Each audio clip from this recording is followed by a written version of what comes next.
Press মিডিয়ার সামনে হঠাৎ করে কুসুম হাজির হয়ে এবার আয়ুষ এবং ঈশানকে ভয় পাইয়ে দিল। হ্যাঁ বন্ধুরা, ভিডিওতে লাইক দিয়ে দেখতে থাকুন। যে মুহূর্তে কিনা প্রেস মিডিয়ারা বারবার করে বলতে থাকে যে ইন্দ্রাণী ম্যাডাম, তাহলে আপনি আমাদেরকে একটা কথা বলুন তো, আপনি কেনই বা আপনার বাড়ির ড্রাইভারের মেয়ে অর্থাৎ আপনার বাড়ির কাজের মেয়েকেই আপনি বিউটি কন্টেস্ট অফ দ্য ইয়ারের এই খেতাবটা দিলেন, এবং তার থেকেও বড় কথা গাঙ্গুলি গ্রুপ অফ কোম্পানিজের জন্য এরকম দক্ষ কিছু মডেলসদেরকে যেখানে কিনা হায়ার করা হয়েছিল, সেই জায়গায় শুধুমাত্র আপনার বাড়ি কাজের মেয়ে কী করে চান্স পেলো বলুন তো, যার কিনা বিন্দুমাত্র কোনো রকম এই সম্পর্কে আইডিয়া নেই।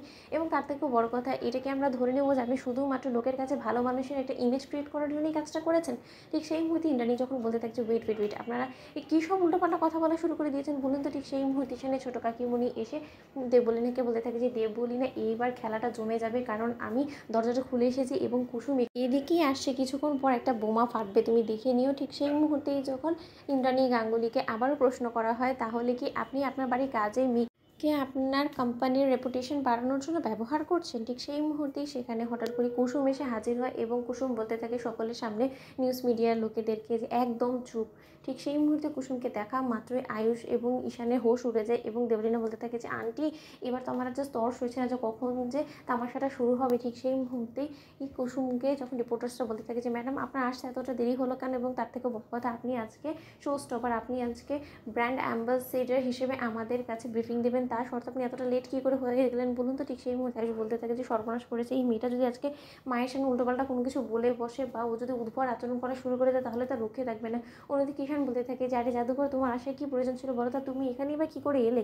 অন্যদিকে যখন কুসুম হঠাৎ করেই বলতে থাকে যে দেখুন, আপনারা আমার দেবী মাকে বিন্দুমাত্র আমার দেবী মায়ের ইমেজ রক্ষার কারণে আমার দেবী মা আমাকে ব্যবহার করবে এরকমটা কোনোভাবেই ভাবতে পারেন না, কারণ সেই অধিকারটুকু আপনার নেই। এবং তার থেকেও বড় কথা, আপনাদেরকে এই অধিকারটুকু কে দিয়েছে বলুন তো, যে আমার দেবী মাকে এরকম করে আপনারা প্রশ্ন করছেন, যেখানে কিনা আমার দেবী মা সবকে সমান চোখে দেখে এবং সে তার ভালোবাসা উজাড় করে দিতে একদমই ভাবে না। সেখানে কিনা আপনারা বলছেন যে সে আমাকে তার কোম্পানির জন্য ব্যবহার করছে, মোটেও না। আমাকে চক্রান্ত করে একজন ফাঁসানোর চেষ্টা করেছিল এবং সেই সুবাদে আমি কাল জোর জবরদস্তি স্টেজে র্যাম্প ওয়াক করতে বাধ্য হয়েছি, সেই ঠিক আছে, কিন্তু তার পেছনে দেবী মায়ের কোনোরকম কোনো হাত ছিল না।